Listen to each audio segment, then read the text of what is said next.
Good morning. In this week's Torah portion, the brothers take Joseph and throw him into a pit.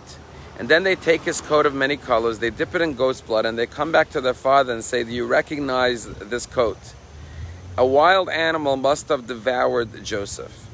And Jacob tears his clothing in mourning, weeping over his beloved son Joseph, who is presumably dead as a result of a wild beast devouring him. But then the verse says that his children and his daughter-in-laws and his entire family rose up to comfort Jacob. But he refused to be consoled. Why? Because Jacob, in his heart of heart, despite what the evidence showed, that the coat was drenched in blood, believed that his son may still be alive. And that hope proved to be true, because 22 years later, after longing and yearning for his son, he merited to be reunited with his son. Does this story sound familiar? This is the story of the Jewish people.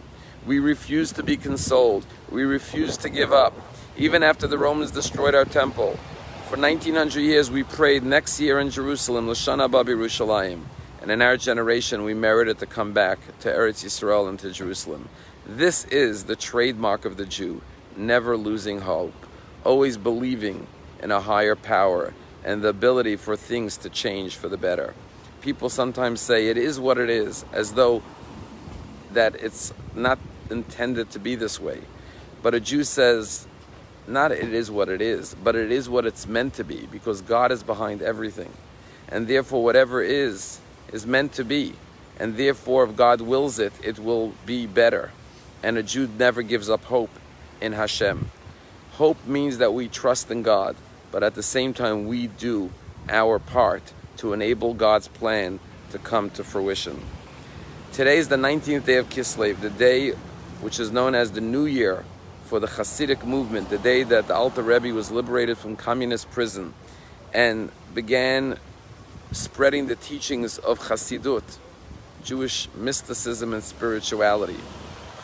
And if there is one idea that captures the essence of the Chassidic teachings, it's to believe in all possibilities for goodness, that the world is truly good, that human beings are truly good, and to believe in the essence and the potential of everything. And that is the message of Hasidism, to see the infinite, the divine within the world, within our lives, within all of the physical reality. Something remarkable happened just last week. Kim Kardashian, the famous reality TV show, partnered with a Chassidic Jew from Williamsburg with a beard and peyot and a long black coat. To do what?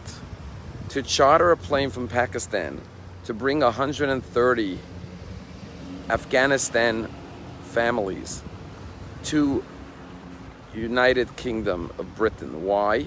Because there was a soccer team in Afghanistan that was in these girls' soccer team that was endangered because the Taliban obviously does not believe in girls' sports. And so they fled to Pakistan. And this soccer team with their families were in limbo in Pakistan for a number of weeks now and months, waiting for visas to get out of Pakistan. This Chassidic Jew, Moshe Margaretin, Rabbi Moshe Margaretin, reached out to Kim Kardashian on a Zoom call and told her about the plight of this soccer team and their families. And together they chartered a plane that Kim Kardashian paid for to bring 130 Afghanistan families, the girls from the soccer team and their families, to freedom in the UK just last week. And you may say, what does a Chassidic rabbi have to do with Kim Kardashian and a soccer team, a girls' soccer team in Afghanistan? And the answer is, that is what it means to be a Jew who believes and studies Chassidut, that we don't give up on any human being. Every human being has an infinite soul, a part of the divine, and therefore our mission in this world is to reveal the goodness of the universe, of the world, of people, and we never give up on anyone, even a young girl living in Pakistan who fled from Afghanistan. That is the teachings of the Baal Shem Tov, and that is the message of today. The message of today is never give up on anyone or anything. Most importantly, never give up on yourself. Chag Sameach.